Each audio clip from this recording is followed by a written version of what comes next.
Right now at 5, a Pittsburgh murder suspect is behind bars after he's discovered hiding in an attic. And we've got a cold start to the day. If you're lining up for Black Friday deals, I hope you are bundled up. We'll have a look at that forecast, get you out the door. Coming up. Plus, the Salvation Army in Joplin sets the table for a free Thanksgiving Day dinner for the community. The 4 states' most watched news starts now.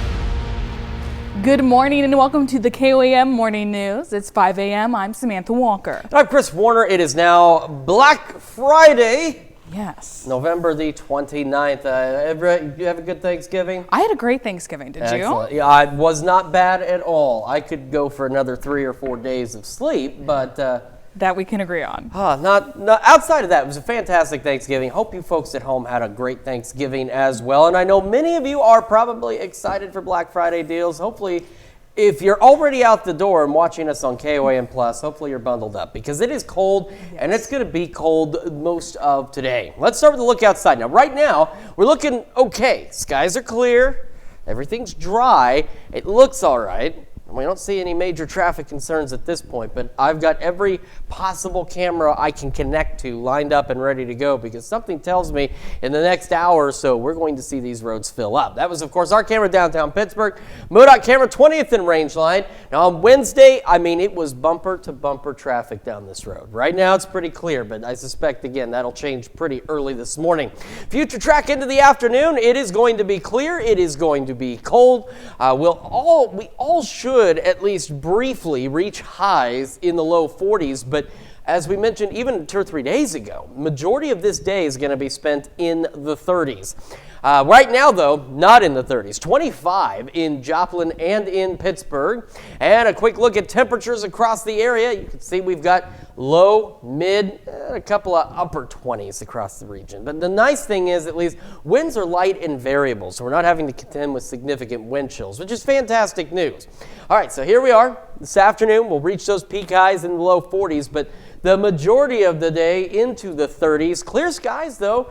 Those chilly temps, light winds. Now, winds will increase tonight. Clouds will increase a bit tonight as well. And then temperatures increase a bit, at least briefly, for Saturday. We'll have a look at your full forecast and talk about the well above normal temperatures that we're expecting in the first week of December here in just a few more minutes. Samantha? Thanks, Chris. Police investigate a Wednesday night homicide in Pittsburgh. It happened just before 11 p.m. on 1100 block of South Elm Street. That's where officers found a 20-year-old man, Feeder Lee Warren Lomax, suffering from gunshot wounds inside one of the apartments. He was taken to Mercy Hospital, where he later died. Officers tracked the shooter to a home on the 300 block of East Park Street. After obtaining a search warrant, they entered the residence and found 26-year-old Kevin Holkill hiding in the attic. Police arrested Holkill on an outstanding Crawford County felony warrant for failing to appear on a previous drug charge. He's now facing second-degree murder charges, felony interference with law enforcement, and felon in possession of a firearm. Holkill is currently held without bail at the Crawford County Jail. Authorities respond to an overturned truck on Interstate 49 Wednesday. The incident happened around 10 a.m. in Lamar, Missouri. The crash involved an overturned cement mixer. Initially, both lanes were blocked and cement had to be washed from the road. Despite being transported to an area hospital, troopers say the female driver was alert and communicating. On Wednesday afternoon, authorities responded to reports of a crash near Douglas Fir Road in Newton County, Missouri. Authorities arrived to find a car flipped over on its roof, laying in a runoff creek. The driver was the only one in the car and was not injured. To be the first to see breaking news, weather, and sports, download the KOAM News app. It's available free of charge in the Apple App Store and on the Google Play Store. Just search for the KOAM News app. The Salvation Army of Jasper and Newton County continued their tradition of providing a free meal on Thanksgiving Day to those in need. KOAM's Melissa Alexis spoke to some volunteers who helped make the event possible. Spend time with them and the holidays with them and let them know that they're loved and they're cared for. Over 100 volunteers committed their Thanksgiving Day to serving others at the Salvation Army of Jasper and Newton County. We look forward to this every single year. It's just an honor and a blessing. Cassandra Miller and her family volunteered together. And the kids always look so excited to, like, that's their thing that they look forward to, probably more than presents. And they've made it an annual tradition to volunteer at the Salvation Army every Thanksgiving. My whole family is here. There's 10 of us. And so we're doing pie and we're serving and we're doing dishes. It's a chance for her to give back and help others, the same way the Salvation Army helped her when she was in need. My daughter was born here, and then for the past 10 years, we've chosen to come back and serve every day to give back to the people who gave to me. Captain Deb Middendorp says the volunteers help make it all possible. It warms my heart just to have all these volunteers come together, give up their time on a holiday to make this happen. Miller is looking forward to coming back this Christmas to volunteer again. I know joy's my heart, so I'm sure joy's theirs as well. Reporting in Joplin, Melissa Alexis, KOAM News. The Salvation Army served more than 500 Thanksgiving meals yesterday. That's a look at this morning's top stories and weather in our first 7 minutes. Coming up on the KOAM Morning News.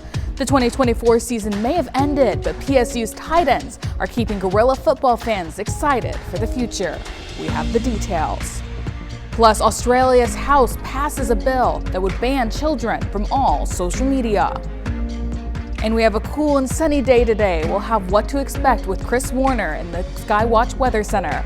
If you're watching the KOAM Morning News, we'll be right back.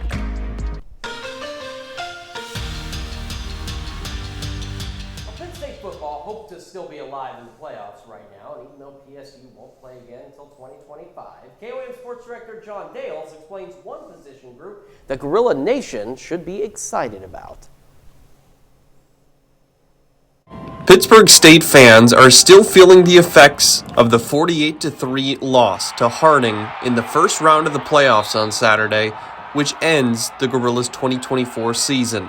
Obviously, we came up short today, and that starts with me, putting a better plan together moving forward. And but man, I just hurt for these guys because I know how much it meant to them. But when you look back at the year that PSU had and its hope for the future, one position group looks especially strong. Our tight ends coach says there's 3 guarantees in life: death, taxes, and the tight end showing up to play on Saturday. So we have a very deep tight end room, obviously. In 2022 and 2023, Devin Garrison led the tight end room. The 2-time All-American was a premier receiving threat for the Gorillas. And in 2024, Will Huggins, a grad transfer from Kansas, stepped up big time. I love how Coach Blyle schemes us up. He has me blocking and protecting, getting the ball too, and I feel very comfortable I'm doing all the things that I know how to do, and I love it. In his 1 year with the Gorillas, Huggins was named to the first-team All-MIAA with 22 receptions for 395 yards and 1 touchdown. But a lot of what he does can't be measured on the stat sheet. Will's going to stick his nose in there. I mean, he's going to block, he's going to pass protect, and he's going to run routes and catch. Will gets just as excited about catching a 40-yard pass as he does about making a great block on the inside zone, and Cleo or Noah pops it for a 20-yard gain. So I think that, again, that's just a testimony to Will. Huggins won't be back in 2025, so it's next man up. And right now, the future looks bright for Gorilla tight ends. Jaden Knight, tight end, blocked the punt. Luke Nigaman, tight end, scoop and scored the punt. Northwest tries a fake punt. Jaden Knight's the guy that tackles it. So that tight end room has been very, very productive for us this year in a lot of different ways, not just on offense.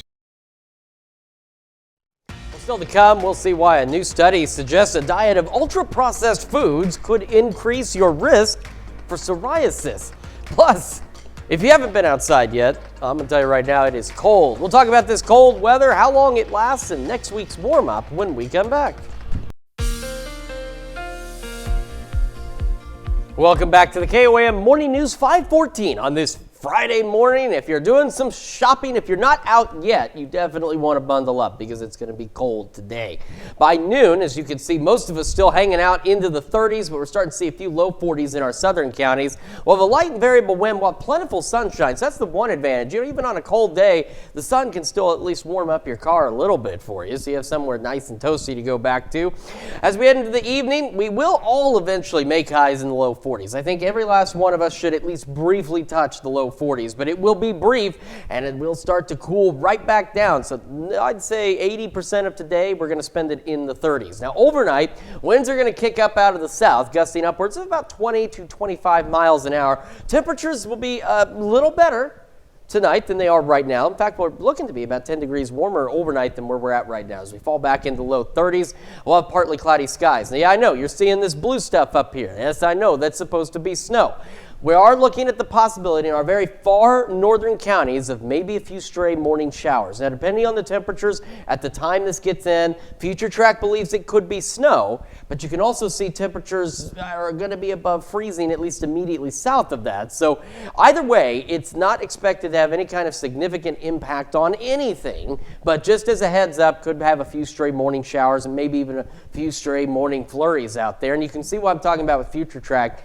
We're now into the 40s, and it's still kind of showing some snow up there. So I think more than likely it's going to be rain. But again, even if there is some light snow, it's not going to add up to much. Now, tomorrow, we're going to have winds initially out of the south, still gusting 25, maybe 30 miles an hour. But then they're going to shift out of the north and northwest. And that's going to bring in some cold air once again as we go into Saturday night into our Sunday. But tomorrow will actually be warmer than today, as we should reach upper 40s to near 50. Now, overnight into Sunday, you can see temperatures drop once again, may even go mostly cloudy overnight, but then we'll start to clear out as we head into Sunday and start going partly cloudy out there once again with some somewhat cooler temperatures. Again, cold start out there now. Our camera 7th and range line. Skies are clear. It looks good. 25 is where we're at, with a north-northeast breeze at about 3. Across the region, those temperatures cold, low, mid, upper 20s. I mean, thankfully, at least at this point, none of us are in the teens, but we've got a number of locations that are getting awfully darn close to that if you fall back any further.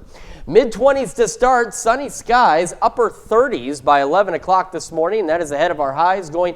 Again, I think all of us should at least briefly touch the low 40s out there. Sunny skies, winds again light, variable, or otherwise calm. Winds picking up tonight, clear skies initially, a few clouds by 10. We're going to hang out in the 30s, about 30 for our low, and then those winds will start picking up. And over the next few days, again, near 50 tomorrow, maybe a stray morning shower, otherwise partly cloudy, breezy, cool, all the way through Monday. All right, and then we get into next week, and that's where things begin to change. Take a look at these temperatures.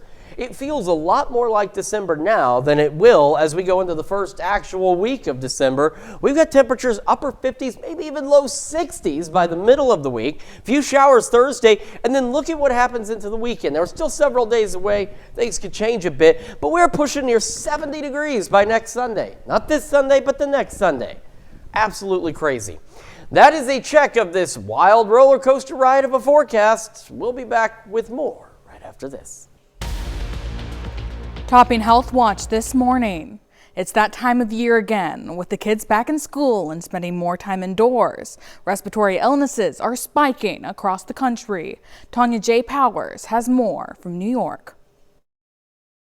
The CDC says it expects a rise in respiratory diseases in the coming weeks as the weather gets colder and folks spend more time indoors. But at some hospitals, the surge is already here. I have never seen pneumonias at this level, ever. Healthcare providers across the country are reporting a big uptick in RSV and walking pneumonia cases, with ER visits due to pneumonia more than doubling since October. Rates of infection were the highest among those 1-year-old or younger, but it's also hitting older children harder than expected this year. Some of the age groups are very frightening. 10 to 17-year-olds is a 2,167% increase. Meanwhile, the CDC says RSV rates are now elevated throughout the U.S., and they're the highest in the southern, central, and eastern parts of the country. There are currently 3 different RSV vaccines available to the public, but less than 40% of those eligible have rolled up their sleeves so far. We are early in the respiratory virus season, and now is the time to protect yourselves and your families,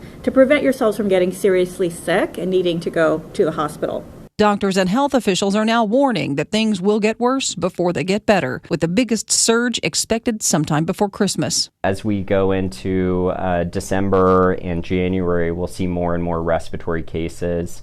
There does reach kind of a tipping point where, there is a wave of children, so to speak. The CDC is also warning we could see a new COVID surge during the holidays as well.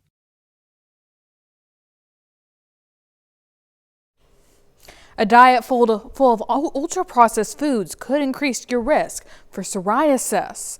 Foods with high levels of saturated fats, starches, and added sugars are already associated with diseases like type 2 diabetes, cancer, and cardiovascular issues. But now a new study shows that the autoimmune skin disease psoriasis could also come from eating ultra-processed foods. Scientists looked at more than 1,800 people with psoriasis from late 2021 to 2022.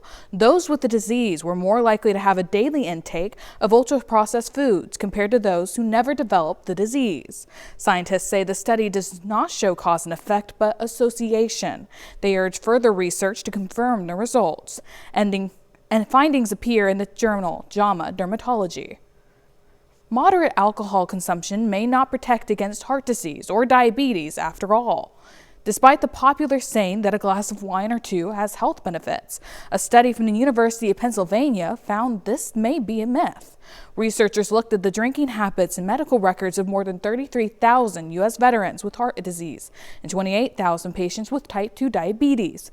Compared them with 165,000 healthy veterans. They found no evidence that drinking a moderate amount of alcohol reduces your risk of developing these conditions. Researchers advised to limit your drinking to no more than about 1 drink per day. The study was published in the Alcohol, Clinical and Experimental Research Medical Journal. Imagine having to be really good at your job while tens of thousands of people you don't even know are screaming at you. It's a common scenario for professional and college athletes, and as some rise to the occasions, others can become overwhelmed. It's leading some great minds to draft up new inventions to assist players. Shanley Painter takes a closer look at all the action. While Thanksgiving is known for feasting, it's also become big on football. And as fans hunker down to watch Turkey Day games inside stadiums, professional athletes will be trying their best to focus on winning. But it can be hard to concentrate in the midst of screaming spectators. At the college and professional levels, certain helmets are equipped with special communication devices, letting coaches give instructions to players, but surrounding noise levels can interfere. Places like the Superdome down in New Orleans that have very loud crowd, and you'd see quarterbacks when they play there covering their ears trying to get a play call in. To help their players, sports and engineering specialists from Michigan State University devised a plan. They wanted us to develop something that could be inserted into the ear opening of football helmets to disrupt that crowd noise level so that the players on the field could actually hear the plays that were being called. Other teams had just put duct tape inside the hole, and he asked me, do you think we can do anything better than duct tape? And I said, oh, absolutely. Using 3D printers, they created helmet ear hole inserts designed to reduce crowd noise. I think it greatly increases the efficiency of coaches being able to get a play call to the student athletes, calling in the play right to the quarterback. Some players have already been using the inserts this season. University officials say the project has been just as beneficial to the engineering students involved in the process. That's a look at some of today's top health stories. You're watching the KOAM Morning News. And we've got ourselves again a cold start to the day out there, so hopefully if you're out shopping, you are bundled up. We'll talk about that forecast to get you out the door when we come back. Right now at 5:30, community members came together to kick off Thanksgiving with an annual Joplin Turkey Trot. And it is a cold start to the day for us, especially if you're out doing some Black Friday shopping. We'll have a look at that forecast, get you out the door coming up. Plus, the city of Pittsburgh served up its annual community Thanksgiving dinner to ensure no one was alone this holiday season. The 4 states' most watched news starts now. Good morning and welcome to the KOAM Morning News. It's 528, I'm Samantha Walker. I'm Chris Warner. It is now finally Friday here in the 4 states. For some of you, though, it's probably been Friday since like Monday in some cases, but not everybody necessarily. Maybe Tuesday, Wednesday, or maybe it's not really Friday at all. You're going right back to work. Maybe. I mean, I'm enjoying being here. I don't know about you. Oh, I enjoy every minute of it. These TVs just died. I'm only on the KOAM morning news do things break down. Well, the good news is nothing breaking down yet. Hopefully your car is not breaking down out there either, because it is a bit of a cold start. So whether you're going out to shop or if you are going to work, you will definitely want to stay warm. Quick look outside. Our camera in downtown Pittsburgh, and skies are clear, and that's how it's going to be today. This is one of those fun days where the skies will lie to you, especially if you don't go outside at all. There will be plentiful sunshine. If you're sitting at home, you're having your coffee or hot cocoa, you look out the window, you see the sun, not yet, of course, but later, and you go, wow, what a beautiful day. And then you're going to open the door and be hit with that cold air and go, it is not a beautiful day at all. Again, unless you enjoy the cold air, but we're looking good otherwise. MoDOT camera 28th and range line. I'm seeing a few cars out. Let me get out of the way of the road. I'll stand over here on the sidewalk, where it's safer. Got a few cars out there, not many yet, but I again suspect in the next hour or so that is really going to start to change. Future track into the afternoon, we're going to have a light and variable wind, which is good because we are going to spend probably 80% of this day into the 30s. We all should eventually make highs, at least briefly, in the low 40s before temperatures turn around and start falling again. Now, they're going to fall a little slower overnight because winds are going to start picking up out of the south. And that's going to make us a pinch warmer tonight than where we are even right now. However, we're sitting at 25 in Joplin, 25 in Pittsburgh, and across the area, it has been a mix of low, mid, upper 20s. The Cassville's warmer at 28 degrees. Then you get Stockton, for example, sitting at 21. Cold and warm spots this morning, both on the same side of our viewing area. Into the afternoon we go. We are going to have those clear skies. Again, brief temperatures reaching the low 40s, most of this day in the 30s. Winds increase overnight tonight. Temperatures will increase a bit tomorrow, and they're really going to start to warm up as we head into the first week of December. We'll break down all those details for you here in just a few more minutes. Samantha? Thanks, Chris. Family and friends gather in the 4 states to celebrate Thanksgiving. The holiday got off to an early start in Joplin yesterday morning with the annual Joplin Turkey Trot. Area runners came out to the event in downtown Joplin for a 1-mile walk or run at 7:30 and a 5K walk or run, which took off at 8. The certified 5K course began and ended at the front door of Joplin City Hall. All participants received an event shirt and an amazing finisher medal. Participants say the event serves as a great way to celebrate the holiday. Having fun with friends, doing something physically active. This holiday doesn't have to be all about food. It can also be about exercise as well. The event also featured a professional DJ, Krispy Kreme donuts, and Bearded Lady coffee. This marks the 13th year for the event. Many places in our area opened their doors to the community yesterday. The city of Pittsburgh served up its annual community Thanksgiving dinner at the St. John Lutheran Church. The event provides a place for the community to gather so no one needs to be alone for the holiday. The dinner brought out a number of volunteers who wanted to give something back to the community. All types of people that want to come and help. Teachers, people that work at the university, housewives, and what really helps us is the people who you really don't see here that have prepared food at home for us. This year marks the 40th year to provide a Thanksgiving dinner to the community. The veterans at VFW Post 1372 in Columbus, Kansas, opened their doors to the community for the holiday. The post hosted a free Thanksgiving dinner for members and guests. The event served as a great way to support veterans and their families, as well as celebrating the holiday in a way the post hasn't done in a while.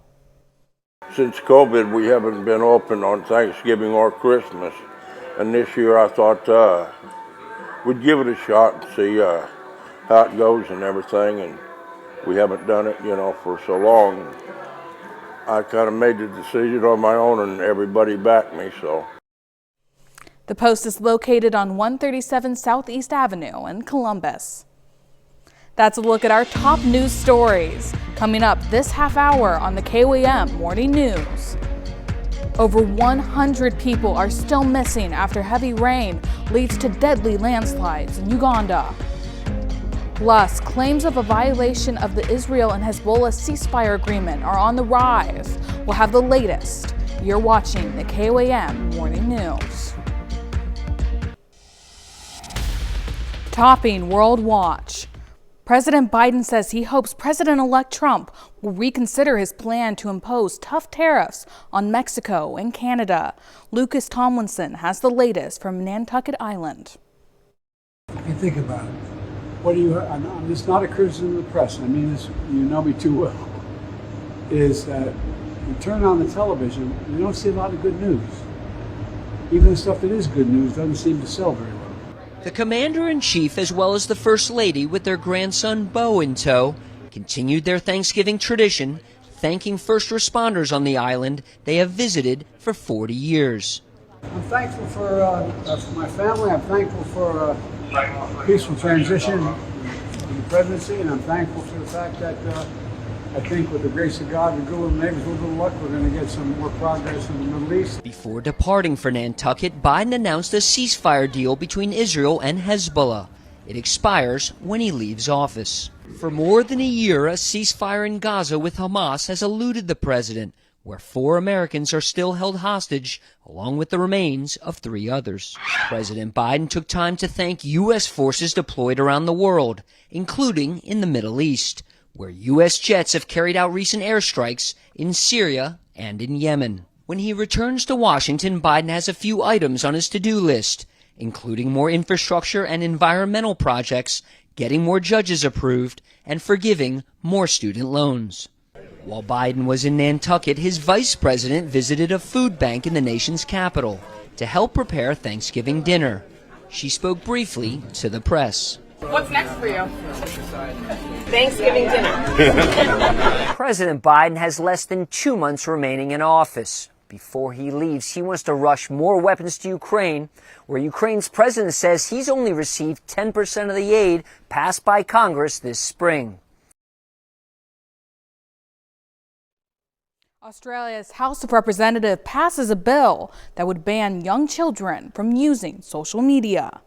On Wednesday, members of the Australian House of Representatives voted on a bill that would ban children younger than 16 from using social media platforms. The legislation passed with 102 votes. There were 13 votes against it. The bill would ultimately make platforms such as TikTok, Facebook, Snapchat, Reddit, Instagram, and X, formerly known as Twitter, responsible for fines up to $33 million if they fail to block young kids from creating accounts. The bill's next stop is the Senate floor. If the bill becomes law, social media platforms will have 1 year to create and implement age restrictions. Heavy rains led to deadly landslides that buried people and homes in parts of eastern Uganda. Over 100 people are still missing after dozens of homes were buried in a landslide. At least 15 people were killed, including many children. It happened in a mountainous district about 173 miles east of the capital of Kampala. Rescue efforts are continuing, but so is the rain. Local officials say they plan to bring in an excavator to assist in rescue efforts, but roads there still remain mud-covered. Claims of a violation to a U.S. and France brokered ceasefire deal are raising concerns about an agreement which stalls conflict between Israel and Iranian-backed militant group Hezbollah. Alex Hogan has more from Tel Aviv, Israel. Less than 48 hours after a ceasefire between Israel and Hezbollah began, claims of violations of the agreement are on the rise. The 60-day ceasefire is intended to allow people in both sides to return home. But one Hezbollah lawmaker is accusing Israel of attacking families who are making their way home. At a time when the Israeli enemy is attacking those returning to the front border villages and is trying with its threats to stop them. The Israeli military rejected those allegations, but issued a stark warning saying Israel will retaliate against any violation. The IDF is acting carefully. Any violation will be met with fire. IDF forces are still taking positions in southern Lebanon in villages and areas where there will be a gradual withdrawal according to the agreement. Back in the U.S., the incoming ambassador to Israel, Mike Huckabee, doubled down, saying the country has the right to defend themselves if there is a breach to the agreement. If there's any violation, not just in military action, but if there's any movement, and it appears that there is movement toward military action, then all bets are off. The deal is no longer in effect, and Israel can go back and do everything they have to do to defend themselves against what has been a relentless series of attacks. The Israeli military has urged citizens not to return to their homes along the border of Israel and Lebanon as the IDF retreats in phases. That's a look at some of your biggest headlines from around the world. We'll be right back.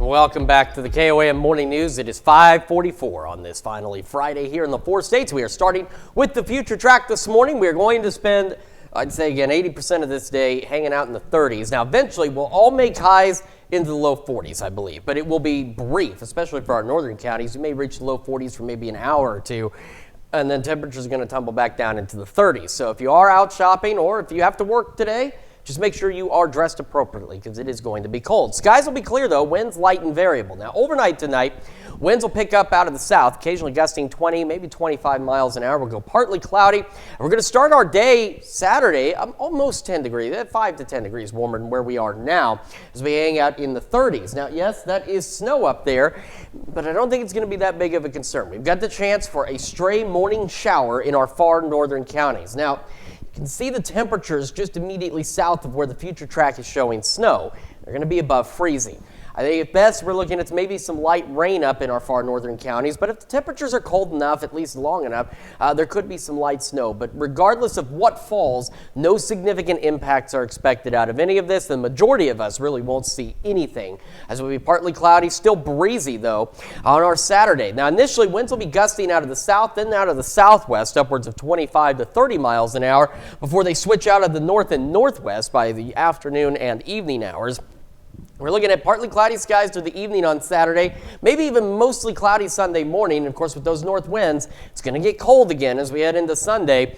And then we'll go partly cloudy once again on our Sunday, and we'll have a very similar day to today where we're going to have most of us hanging out into the upper 30s. We'll eventually make some low 40s, and our southern counties may even make the upper 40s by Sunday evening. Nowhere near any of those temperatures right now, sitting at 25 in Joplin. Skies are clear, north-northeast breeze at about 3 miles an hour. Around the area, temperatures again cold. We've got 21 in Stockton. That does appear to be the cold spot, I guess tied down there with Bentonville. And some warmer locations, and only slightly the warmer spots, Chanute, Parsons, both at 27. As we get our morning underway, mid-20s to start, clear skies, a light and variable wind, be into the upper 30s by 11 o'clock. And again, most of today will be in the 30s, but we should eventually make highs, at least briefly, into the low 40s out there.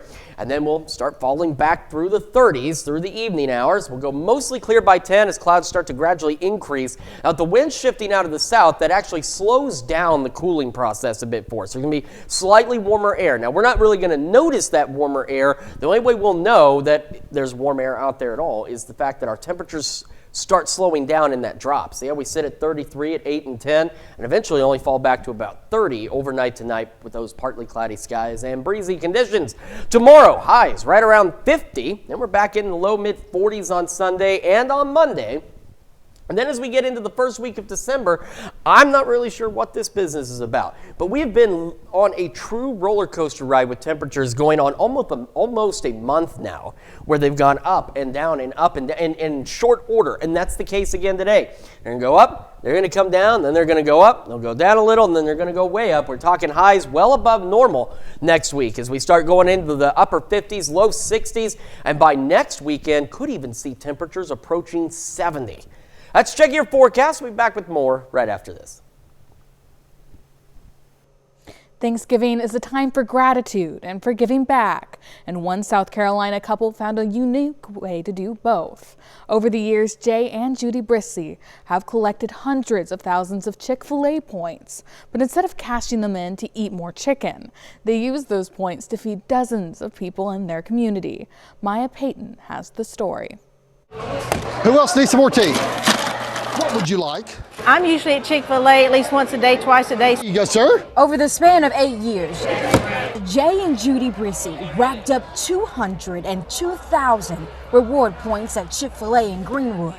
Chick-fil-A has kind of become our second home, I guess, because we eat Chick-fil-A about every day. We have been in the drive-through line at the same time and not know that we're both in the Chick-fil-A drive-through. This Thanksgiving, the couple used half of their points to bring lunch to the Burton Center. The center provides services for people living with disabilities and special needs. You get a blessing when you're helping other people who don't have. But truth be told, a lot of these individuals, we are their family. Having being a 96 teacher, I've had some of these as my students, and I've reconnected with some of them, and I've gotten a little emotional because it brought back a lot of pleasant memories. And some of them may not get to go to Chick-fil-A at all. They just may see it on a commercial or something like that. There you go, sir. And with the remaining 101,000 points, the couple will be taking food to the Connie Maxwell Children's Home next week. I don't do it for the recognition. Anybody that I want to get recognition is God. Amen.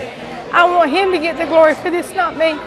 After feeding so many, the couple ended their day back at their favorite place, racking up more giving points for the future. A man says a malfunctioning safety feature forced him to bail out at the top of a roller coaster's tallest hill, and the whole thing was caught on camera. Jeremy Roth has today's Take a Look at This. Watch a roller coaster rider abandon a thrill ride seconds before the big drop after he says his safety harness failed. According to KPHO, the man, who wished to remain anonymous, says he was headed up the big hill on this coaster at a Phoenix fun park when he claims his lap bar suddenly unlocked. I heard a click noise and I checked my lap bar and it released. Shared video shows the man appearing to jump out of the car and onto a catwalk seconds before it plummeted down the ride's tallest hill. It was just adrenaline and I didn't want to die that day. No official word on if the park has addressed the man's claims, but he says he was offered a refund and is just glad he was able to make his escape. Another man escaped a big drop, but only because a police officer was there to catch him. Oklahoma City police responded to a call about a man sleeping on a bridge, and as they showed up to check on him, he suddenly rolled over right off the ledge, barely saved at the last second by the officer grabbing his hoodie. The cop held on and was able to eventually pull the man to safety with the help of a jogger passing by. He was checked out and even given a ride home by the heroic cop, for whom he should be thankful was in the right place at the right time. Speaking of giving thanks, as millions sit down to do so, one small group will be enjoying their Thanksgiving in zero gravity. NASA shared video of some crew members aboard the ISS wishing a happy holiday to us Earthlings from space, while sharing what their hovering holiday meal will consist of. Butternut squash, apples and spice. Smoked turkey. And smoked turkey. It's going to be delicious. For Take a Look at This, Happy Thanksgiving. I'm Jeremy Roth. Well, it's nice to know no matter how far from home you are, you can still celebrate. We'll be right back. Tortured poets across the country get excited for a new book hitting Target shelves this Black Friday. Pop star Taylor Swift's latest project is the Eras Tour book. The highly anticipated book will be sold at Target starting today and will feature behind-the-scenes photos from the Eras Tour along with personal reflections from the megastar. The price tag for the 256-page book is $39.99. Target also plans to make the vinyl and CD versions of the Tortured Poets department, the anthology, available on the same day. The retailer offered a warning on the listing for the three products, informing fans that the merch is expected to sell out quickly. And some lucky person may have a lot to be thankful for this year. The Mega Millions jackpot is now more than $500 million. It's the fourth time this year it's happened. No one has matched all 6 balls in more than 2 months. That doesn't change your chances of winning. Of doing so, they're still worse than 1 in 300 million. The drawing is tonight at 11 p.m. Eastern Time. Well, this is something, if you're out shopping, why not pick up a couple of Mega Millions tickets, and maybe you can go shopping again with a $500 million. Well, of course, cash option is going to be less than that, but still, that's definitely some walking around money. If you are out today, though, and you have that $500 million, maybe you could make a coat out of it because it's going to be cold. Mid-20s to start, upper 30s by 11 o'clock. Sunny skies, light and variable winds out there will eventually make highs at least briefly into the low 40s before we start falling back into the 30s. So most of today will be in the 30s. We'll start to see clouds slowly increasing by 10, going partly cloudy overnight. South winds start picking up as well, gusting to 20 with lows around 30. Still breezy tomorrow. Maybe a stray shower or two in our far northern counties in the morning. 50. Cool again Sunday and Monday. I will start warming up again next week, going well above normal. That's Check Your Forecast. We're back with more right after this.